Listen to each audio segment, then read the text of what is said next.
2. Guerrilla strategy. In guerrilla terminology, strategy is understood as the analysis of the objectives to be achieved in the light of the total military situation and the overall ways of reaching these objectives. To have a correct strategic appreciation from the point of view of the guerrilla band, it is necessary to analyze fundamentally what will be the enemy's mode of action.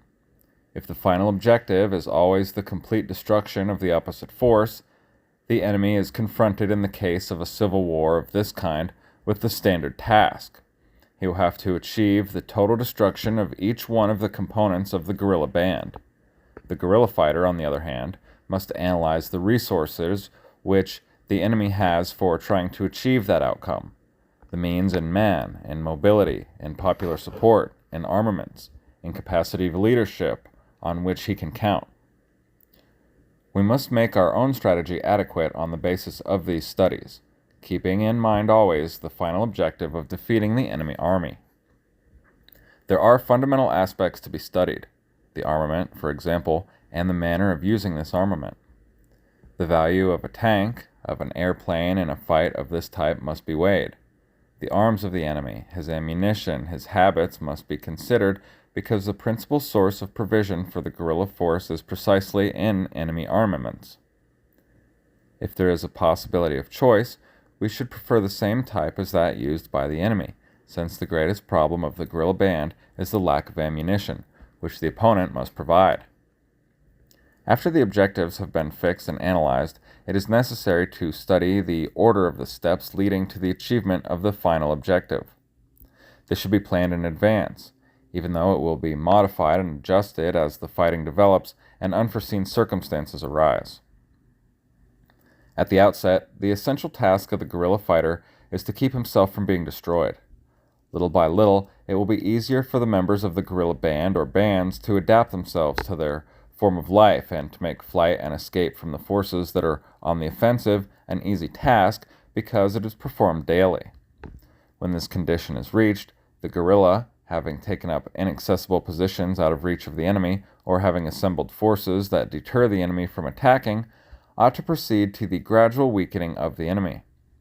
This will be carried out at first at those points nearest to the points of active warfare against the guerrilla band, and later will be taken deeper into enemy territory, attacking his communications, later attacking or harassing his bases of operations and his central bases, tormenting him on all sides to the full extent of the capabilities of the guerrilla forces. The blows should be continuous. The enemy soldier in a zone of operations ought not to be allowed to sleep. His outposts ought to be attacked and liquidated systematically. At every moment the impression ought to be created that he is surrounded by a complete circle.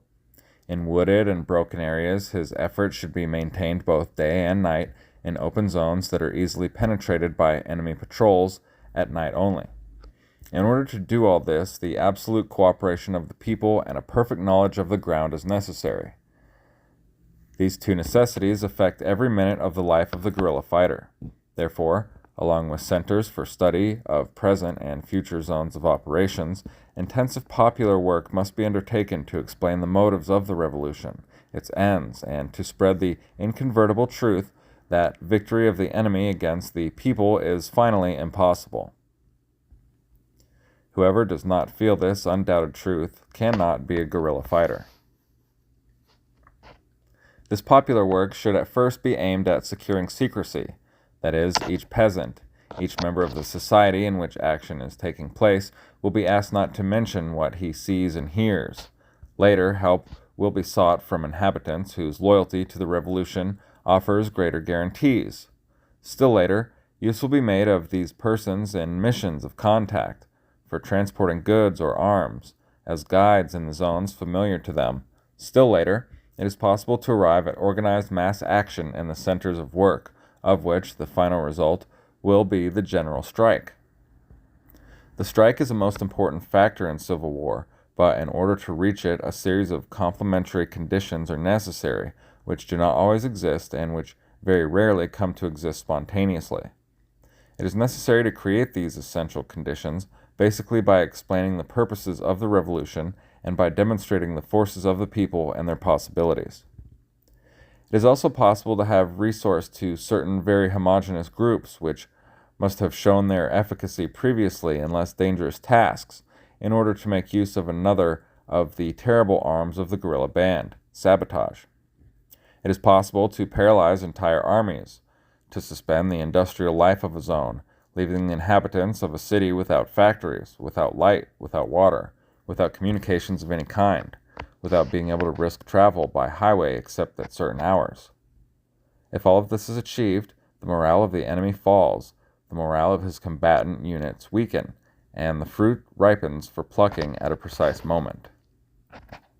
All this presupposes an increase in the territory included within the guerrilla action, but an excessive increase of this territory is to be avoided. It is essential always to preserve a strong base of operations and to continue strengthening it during the course of the war.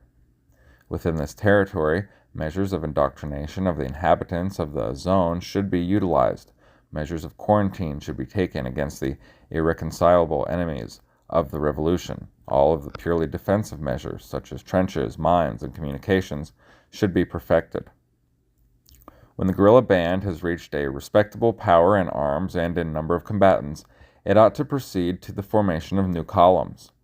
This is an act similar to that of the beehive, when at a given moment it releases a new queen who goes to another region with a part of the swarm. The mother hive with the most notable guerrilla chief will stay in the less dangerous places, while the new columns will penetrate other enemy territories following the cycle already described.